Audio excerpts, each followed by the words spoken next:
एक राधेश्याम नामक युवक था। स्वभाव का बडैड़ा ही, शांत एवं सुविचारों वाला व्यक्ति था। उसका छोटा सा परिवार था, जिसमें उसके माता पिता, पत्नी एवं 2 बच्चे थे। सभी से वो बेहद प्यार करता था। इसके अलावा वो कृष्ण भक्त था और सभी पर दया भाव रखता था। जरूरतमंद की सेवा करता था, किसी को दुहक नहीं देता था।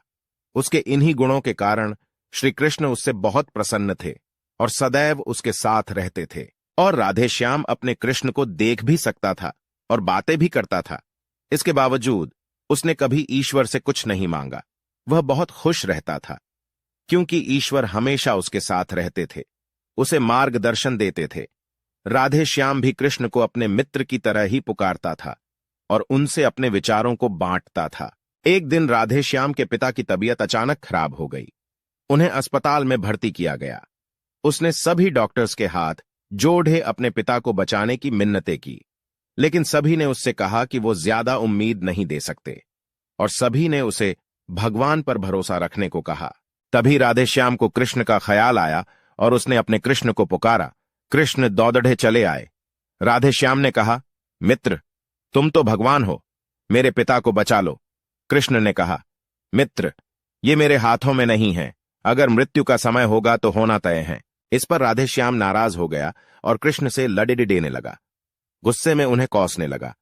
भगवान ने भी उसे बहुत समझाया, पर उसने एक ना सुनी। तब भगवान कृष्ण ने उससे कहा, मित्र, मैं तुम्हारी मदद कर सकता हूं, लेकिन इसके लिए तुम्हें एक कार्य करना होगा।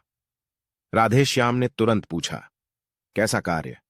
कृष्ण ने कहा, तुम्हें किसी एक घर से मुट्ठी भर ज्वार लानी होगी और ध्यान रखना होगा कि उस परिवार में कभी किसी की मृत्यु न हुई हो। राधेश्याम झट से हां बोलकर तलाश में निकल गया। उसने कई दरवाजे खटखटाए। हर घर में ज्वार तो होती, लेकिन ऐसा कोई नहीं होता जिनके परिवार में किसी की मृत्यु ना हुई हो। किसी का पिता, किसी का दादा, किसी का भाई, मां, काकी या बहन। 2 दिन तक भटकने के बाद भी राधेश्याम को ऐसा एक भी घर नहीं मिला। तब उसे इस बात का एहसास हुआ कि मृत्यु एक अटल सत्य है। इसका सामना सभी को करना होता है। इससे कोई नहीं भाग सकता और वो अपने व्यवहार के लिए कृष्ण से क्षमा मांगता है और निर्णय लेता है। जब तक उसके पिता जीवित हैं, उनकी सेवा करेगा।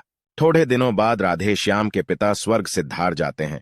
उसे दुख तो होता है, लेकिन ईश्वर की दी उस सीख के कारण उसका मन शांत रहता है।